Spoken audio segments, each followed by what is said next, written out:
Well, look, before we go, those in the Liberal Party should not be shocked about what is coming their way. The disillusionment with the party has been going on for years. In September 2013, voters overwhelmingly elected Tony Abbott and his team to mop up Labor's mess after 6 dysfunctional years. When the coalition were brought into power, there was a collective sigh of relief. For once, the spendthrifts were sent home packing.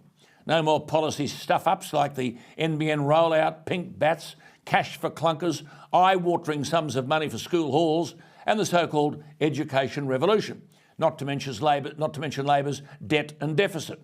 Who could forget the then Treasurer Wayne Swan saying, "The 4 years of surpluses I announced tonight," unquote. Never eventuated. The Rudd and Gillard governments were comedy hour. Australians wanted Tony Abbott and his team to end the nightmare and correct the course. But what of 9 years of Liberals in power given Australia? Firstly, they dumped the man who won them the election, won 25 seats from Labor. Malcolm Turnbull and a handful of sycophants plotted for months, meeting secretly. In the last instance, Abbott was in South Australia making an announcement while Turnbull's stooges were about to strike in Queanbeyan. Then, to rub salt in the wound, Turnbull never appointed Abbott as a minister in his government. A reminder that he had no plans to unite the team after unleashing division. And this was a running theme for Turnbull, treating Conservatives as the enemy, despite leading a Conservative political party.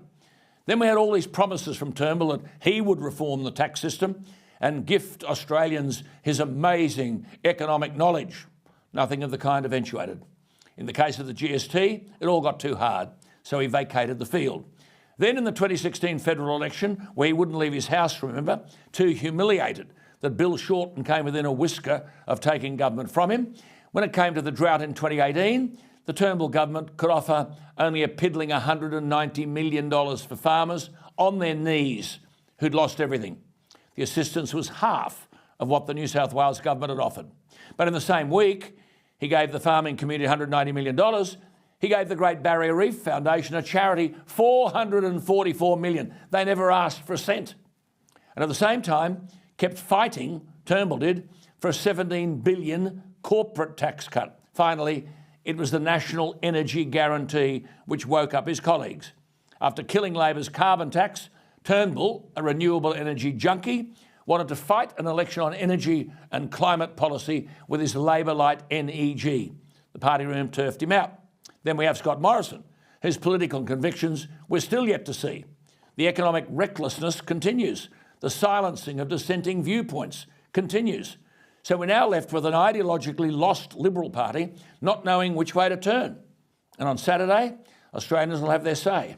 Tragically, I don't believe it'll be good news. Scott Morrison can't win 76 seats needed to form government.